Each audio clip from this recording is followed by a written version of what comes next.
हीरा हूं वो इतिहास का जिसे समझा सभी ने पर्ण था। मैं एक कौरव योद्धा हूं, नाम मेरा विकर्ण था।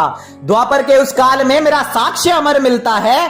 मैं ही तो वो कमल हूं जो कीचड़ में खिलता है। अरे महाभारत के उस युद्ध में सबके अपने रंग थे और चंदन का मैं वो वृक्ष था जिस पर लिपटे सो भुजंग थे।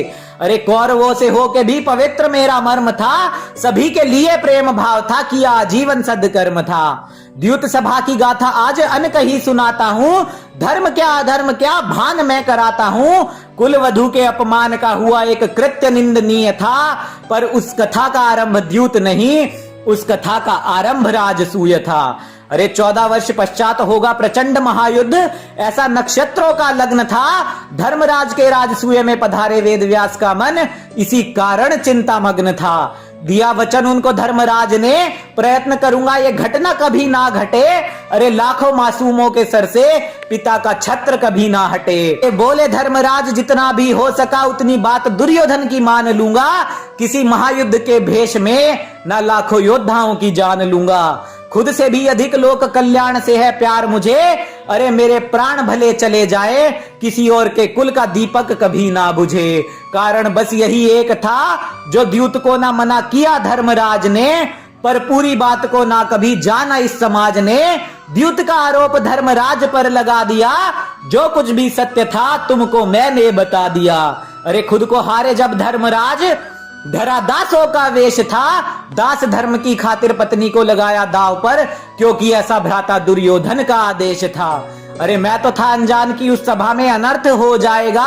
वचन और धर्म निभाएंगे धर्मराज और कुछ नीच लोगों का जमीर सो जाएगा। सब हार कर भ्राता युधिष्ठिर ने भीषण अपमान झेला था, पर इससे भी ना संतुष्ट हुए और अंगराज ने दांव एक और खेला था।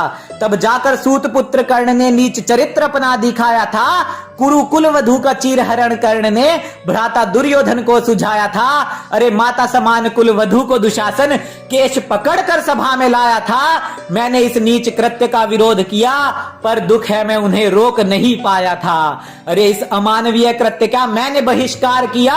सभा को त्यागना उचित समझा, न तनिक भी विचार किया। द्रोण भीष्म जैसे योद्धा भी हुए शर्मसार थे। अरे द्रौपदी निर्वस्त्र ना कोई कर सका, पर मानवता के मूल्य हुए तार तार थे। गुरु द्रोण और पितामह भी फूट फूट कर रोए थे।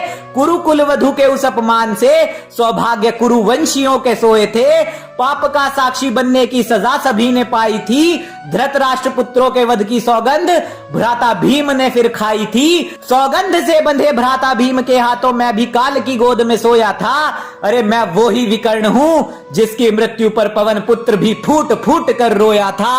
अरे मेरे छोटे से जीवन से बस ले लो एक सीख तुम, नारी के दोषियों को कभी मत दो प्राणों की भीख तुम। दुष्कर्मियों को पहले फांसी हो सुनवाई उसके बाद हो, और निर्भया और चैत्रा जैसे मासूमों के साथ ना कोई जघन्य अपराध हो, ना कोई जघन्य अपराध हो।